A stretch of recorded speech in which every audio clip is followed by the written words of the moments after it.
नमस्कार। श्री गणेशाय नमः। ओम नमो भगवते वासुदेवाय। ज्येष्ठ मास कृष्ण पक्ष की अपरा एकादशी का महात्म्य आज मैं आपको सुनाऊंगी।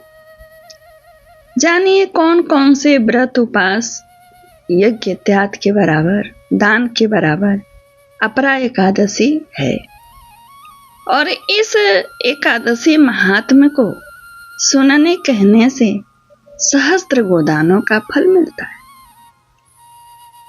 सबसे पहले जानिए कि यह कब है। यह 23 तारीख को है, 23 मई को है अपरा एकादशी और 24 को सुबह भोरे में 5:30 बजे सुबह से लेकर 8:10 तक पारण है।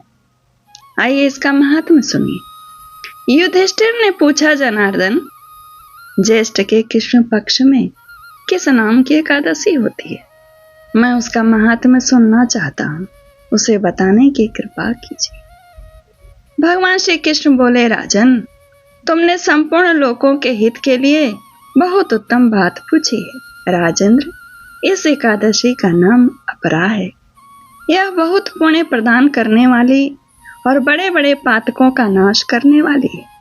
ब्रह्म हत्या से दबा हुआ, गोत्र की हत्या करने वाला, गर्भस्थ बालक को मारने वाला, पर निंदक तथा पर स्त्री लंपट पुरुष भी यदि अपरा एकादशी का सेवन करे तो निश्चय ही पाप रहित हो जाता है।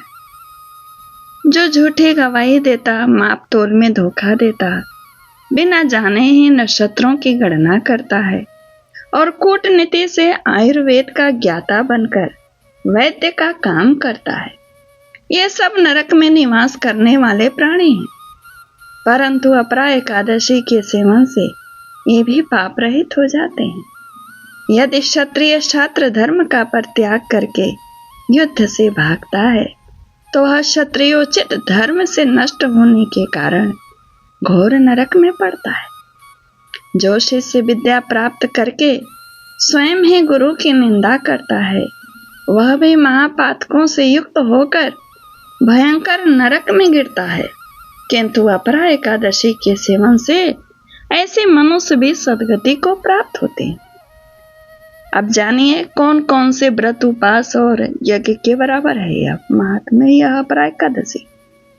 माघ में जब सूर्य मकर राशि में स्थित हों, उस समय प्रयाग में स्नान करने वाले मनुष्यों को जो पुण्य होता है और काशी में शिवरात्रि का व्रत करने से जो पुण्य प्राप्त होता है, गया में पिंडदान करके पितरों को तृप्त प्रदान करने वाला पुरुष जिस पुण्य का भागी होता है, बृहस्पति के सिंह राशि पर स्थित होने पर गोदावरी में स्नान करने वाला मानव जिस फल को प्राप्त करता है, बद्रिकाश्रम की यात्रा के समय भगवान केदार के दर्शन से तथा बद्री तीर्थ के सेवन से जो पुण्य फल उपलब्ध होता है, तथा सूर्य ग्रहण के समय कुरुक्षेत्र में दक्षिणा सहित यज्ञ करके हाथी घोड़ा और स्वर्ण दान करने से जिस फल की प्राप्ति होती है, अपरा एकादशी के सेवन से भी मनुष्य वैसे ही फल प्राप्त करता है।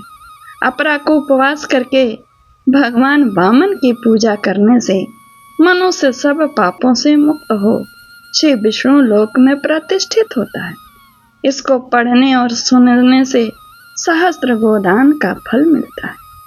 नमस्कार। जय श्री कृष्ण। ओम नमो भगवते वासुदेवाय।